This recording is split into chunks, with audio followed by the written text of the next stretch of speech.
Now one by one we have to see the functions of these all the pins present in the timer IC.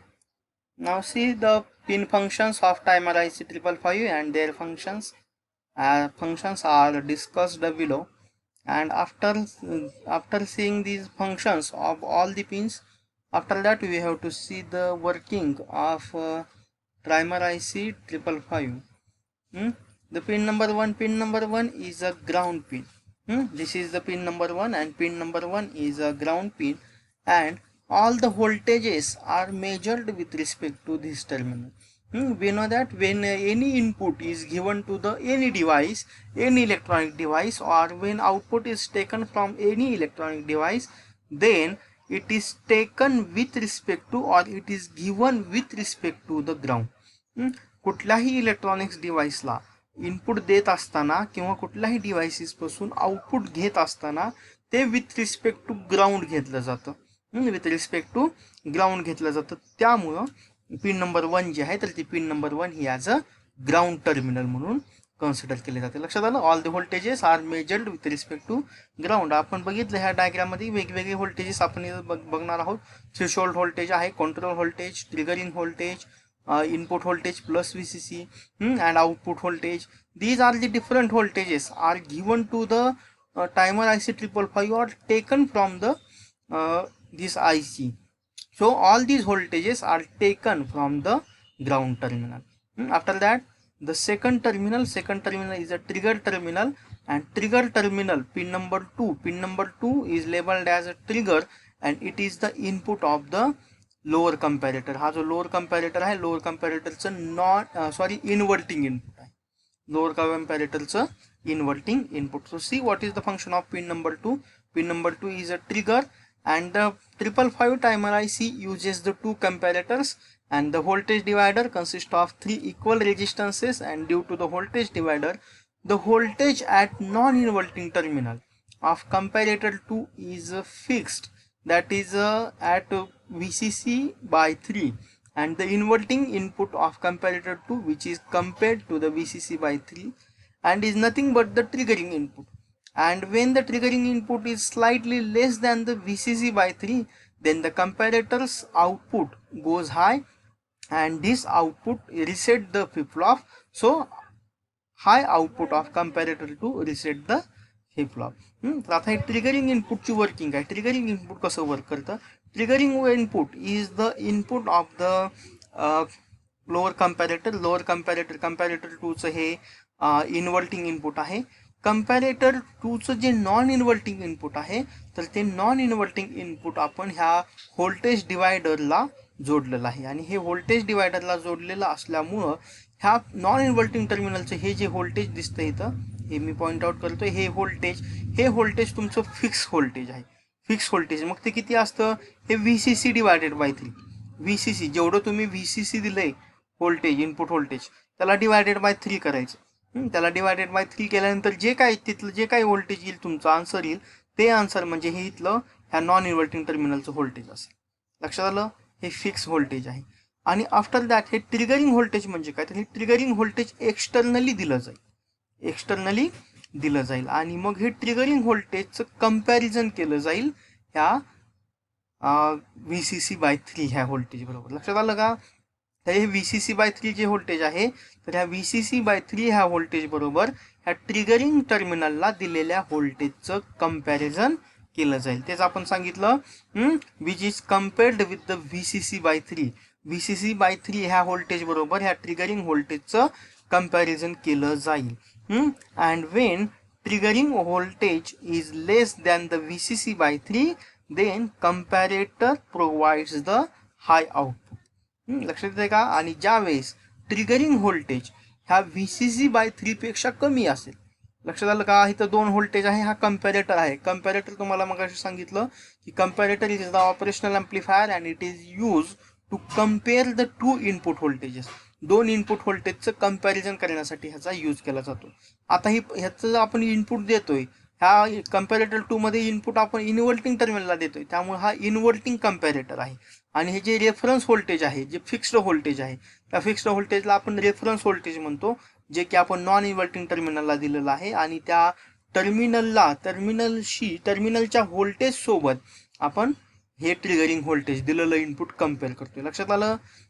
तर दोन व्होल्टेजचं comparison करायचं म्हणजे ज्याच्या एक कुठलं तरी आपल्याला स्टँडर्ड व्हॅल्यू किंवा एक पर्टिक्युलर रेफरन्स व्होल्टेज पाहिजे की ज्या रेफरन्स बरोबर दिलेलं इनपुट कम्पेअर केलं जाईल. तर ते रेफरन्स व्होल्टेज आणि रेफरन्स नेहमी फिक्स असलं पाहिजे. तर ते फिक्स्ड व्होल्टेज म्हणजे आपलं VCC/3 आहे, जे की ह्या पॉझिटिव्ह टर्मिनलचं व्होल्टेज आहे, आणि ह्या निगेटिव्ह म्हणजे इन्व्हर्टिंग टर्मिनलला आपण ट्रिगरिंग इनपुट दिलंय आणि triggering voltage. And when this triggering input is less than the VCC/3, ज्यावेळेस हे ट्रिगरिंग व्होल्टेज VCC/3 ह्या फिक्स्ड व्होल्टेज पेक्षा कमी असेल त्यावेळेस फ्लिप फ्लॉप हाय आउटपुट प्रोव्हाइड करतो. Flip flop provides the high output म्हणजे 1. फ्लिप फ्लॉप पासून हाय आउटपुट भेटेल, आणि फ्लिप फ्लॉप पासून मिळालेलं हाय आउटपुट आपण कुठं दिलंय? हे दिलंय RS फ्लिप फ्लॉपच्या R टर्मिनलला म्हणजे रिसेट टर्मिनलला दिलं म्हणजेच काय होईल? When R is equals to 1 it reset the flip flop, आणि मग त्यामुळं काय होईल? फ्लिप फ्लॉप रिसेट होईल आणि आपल्याला आउटपुट भेटेल Q bar equal to 1. It means flip flop is reset. लक्षात आलं? फ्लिप फ्लॉप काय होईल? रिसेट होईल. समजलं? This is the VCC/3 and this is the triggering input, and when triggering input is less than the VCC/3, then the lower comparator provides the high output and which reset the flip flop. So this is the function of pin number 2. It is used to reset the flip flop. And after that the pin number 3 is the output terminal. Pin number 3 is the output terminal, and output terminal is used to take the output from the IC 555 पासून output take out करण्यासाठी, output obtain करण्यासाठी ह्या output टर्मिनलचा use केला जातो. आणि मग हे आउटपुट टर्मिनल 3 म्हणजे काय आहे? तर आपला जो RS फ्लिप फ्लॉप आहे, तर त्या RS फ्लिप फ्लॉप मधलं जे Q बार आउटपुट आहे, तर ते Q बार आउटपुट म्हणजे हे आउटपुट टर्मिनल पिन नंबर 3 आहे. So it is the complementary signal output. Complementary flip फ्लॉपचं जे कॉम्प्लिमेंटरी आउटपुट आहे Q बार, तर ते Q बार म्हणजे पिन नंबर 3 आउटपुट आहे. आणि मग त्यानंतर नेक्स्ट जे आहे pin number 4. Pin number 4. Now see the pin number 4 is reset pin. Pin number 4 is the reset pin, and this reset pin is used to reset the flip flop directly. आपण बघितलं की triggering input दिल्यानंतर triggering इनपुटच्या कंडिशननुसार triggering input low आहे का triggering input high आहे त्यानुसार flip flop set होईल किंवा रिसेट होईल. परंतु काही वेळेस आपल्याला विदाऊट एनी इनपुट देण्याच्या अगोदर फ्लिप फ्लॉप सेट किंवा रिसेट करावा लागतो. इनपुट द्यायच्या अगोदर कुठलंच इनपुट द्यायचं नाही, आणि इनपुट देण्याच्या अगोदर आपल्याला फ्लिप फ्लॉप सेट किंवा रिसेट करायचा आहे. अशा कंडिशनमध्ये ही पिन नंबर 4 यूज केली जाते, आणि ह्या पिन नंबर 4 थ्रू आपण directly without any input flip flop can be set or flip flop can be reset. Flip flop आपण सेट करू शकतो किंवा रिसेट करू शकतो without giving any input. After that the pin number 5. Pin number 5 is the control voltage. Pin number 5 is the control voltage, and pin number 6 is the threshold voltage, and these are the two inputs of the upper comparator. हे lower कंपॅरेटरचं झालं. आता upper comparator मध्ये पण दोन voltages आहेत, दोन input आहेत, एक थ्रेशोल्ड व्होल्टेज आणि दुसरं व्होल्टेज आहे control voltage. and mostly the control input is not used. Control voltage हे नॉट यूज केलं जात नाही, आणि इट इज फिक्स्ड व्होल्टेज. जसं लोअर कंपॅरेटर मध्ये हे फिक्स्ड व्होल्टेज होतं, पॉझिटिव्ह टर्मिनल हे फिक्स्ड व्होल्टेज होतं, तसं अप्पर कंपॅरेटर मध्ये हे कंट्रोल व्होल्टेज म्हणजे फिक्स्ड व्होल्टेज आहे, जे की त्याला आपण रेफरन्स व्होल्टेज म्हणतोय. आणि ते रेफरन्स व्होल्टेज देण्यासाठी, रेफरन्स व्होल्टेज प्रोव्हाइड करण्यासाठी पिन नंबर 5 चा यूज केला जातो. And through this we provide the reference voltage or control voltage to the upper comparator, and this value is approximately equals to 2/3 of VCC. 2/3 VCC. ही जी value आहे तर ती किती असते? 2/3 ऑफ VCC. लक्षात आलं? तर हे कंट्रोल व्होल्टेज, आणि इथली व्हॅल्यू किती होती? VCC/3, and this fixed voltage for the comparator 1 is 2/3 of VCC. लक्षात आलं. तर हे आहे पिन नंबर 5. त्यानंतर पिन नंबर 6 जी आहे तर ती आहे थ्रेशोल्ड पिन. थ्रेशोल्ड पिन जी आहे तर ती ह्या ट्रिगरिंग पिन प्रमाणात याला आपण थ्रेशोल्ड इनपुट देऊ आणि इनपुट दिल्यानंतर आपण बघू शकतो threshold. What is the function of threshold pin? This is the non inverting input terminal of comparator 1 and here the operation of the, मग ते कम्पेअर केलं जाईल फिक्स्ड व्होल्टेज जे 2/3 ऑफ VCC आहे, हे दुसऱ्या टर्मिनलचं फिक्स्ड व्होल्टेज, आणि हे थ्रेशोल्ड व्होल्टेज. ज्यावेळेस threshold voltage when threshold voltage is greater than 2/3 of VCC, then flip flop set. त्यावेळेस काय होईल? फ्लिप फ्लॉप सेट होईल आणि we get output Q is equals to high and output at the pin number 3 is a low. त्यावेळेस pin number 3चं output हे low असेल. आणि when triggering input is less than 1/3 of VCC, then flip flop reset and low output is provided by the flip flop and output at the pin number 3 is a high. लक्षात येते. तर आता हे threshold voltage आहे. Threshold व्होल्टेजचं comparison केलं जाईल आणि comparison करून त्यानुसार आउटपुट प्रोव्हाइड केलं जाईल. जर कंपॅरिझन करून जर आपल्याला आउटपुट 1 मिळालं, जे मग अशा 2 कंडिशन सांगितल्या, त्या कंडिशननुसार कंपॅरेटरचा आउटपुट जर हाय लेवलला असेल तर त्यावेळेस फ्लिप फ्लॉपमध्ये S इज इक्वल्स टू 1 होईल आणि S इज इक्वल्स टू 1 झाल्यामुळं फ्लिप फ्लॉप सेट होईल. फ्लिप फ्लॉप सेट झाल्यामुळं आपल्याला फ्लिप फ्लॉप पासून आउटपुट भेटेल Q is equals to 1 and Q bar is equals to 0.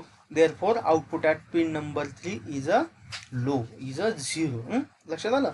त्यावेळेस आपल्याला आउटपुट 0 भेटेल.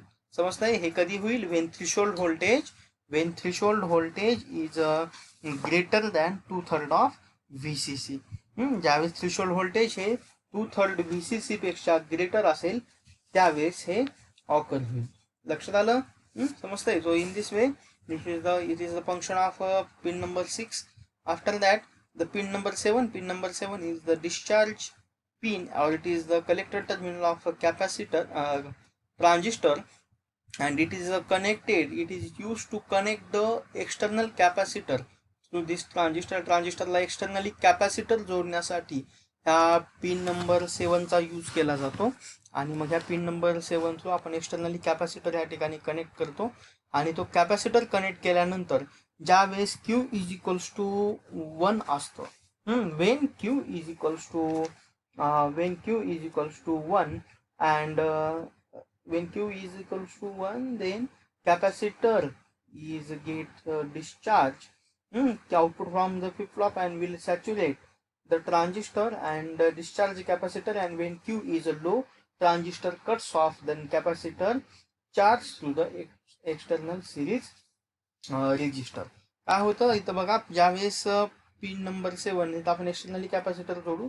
एक्सटर्नली कॅपॅसिटर जोडल्यानंतर when Q is equals to 1, ज्यावेळेस Q इज इक्वल्स टू 1 असेल, Q इज इक्वल्स टू 1 असल्यानंतर देन ट्रान्झिस्टर विल सॅच्युरेट. त्यावेळेस transistor हा saturated स्टेटमध्ये जातो आणि सॅच्युरेटेड स्टेटमध्ये गेल्यानंतर ट्रान्झिस्टर सॅच्युरेटेड स्टेटमध्ये आहे म्हणजे वर्क करतोय आणि त्यावेळेस ट्रान्झिस्टर वर्क करत असल्यामुळं जो कॅपॅसिटर आहे, कॅपॅसिटरमध्ये स्टोअर झालेली जी एनर्जी आहे तर ती एनर्जी ट्रान्झिस्टर यूज करेल आणि कॅपॅसिटर डिस्चार्ज होऊन जाईल. लक्षात आलं.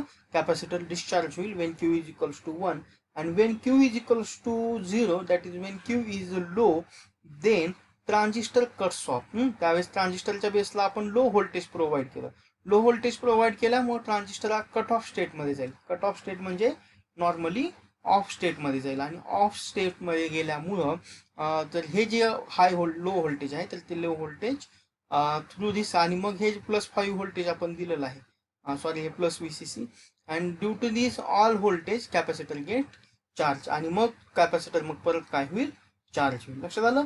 ज्यावेळेस Q इज इक्वल्स टू 1 असेल त्यावेळेस हा कॅपॅसिटर डिस्चार्ज होईल आणि Q is equals to low असेल त्यावेळेस कॅपॅसिटर चार्ज होईल. लक्षात आलं. तर कॅपॅसिटरच्या चार्जिंगसाठी आणि एक्सटर्नल कॅपॅसिटर आहे तो त्याच्या चार्जिंगसाठी आणि डिस्चार्जिंगसाठी हा पिन नंबर 7चा आपण यूज करतोय. लक्षात आलं. आणि after that the last pin is the pin number 8. Pin number 8 is the plus VCC voltage, or it is the input voltage, supply voltage, and it can work with any supply voltage between the 4.5 volt to the 16 volt. लक्षात आलं. 4.5 volt ते 16 volt पर्यंत आपण त्याला input voltage plus VCC एवढं देऊ शकतो. समजलं. So these are the pins of pin and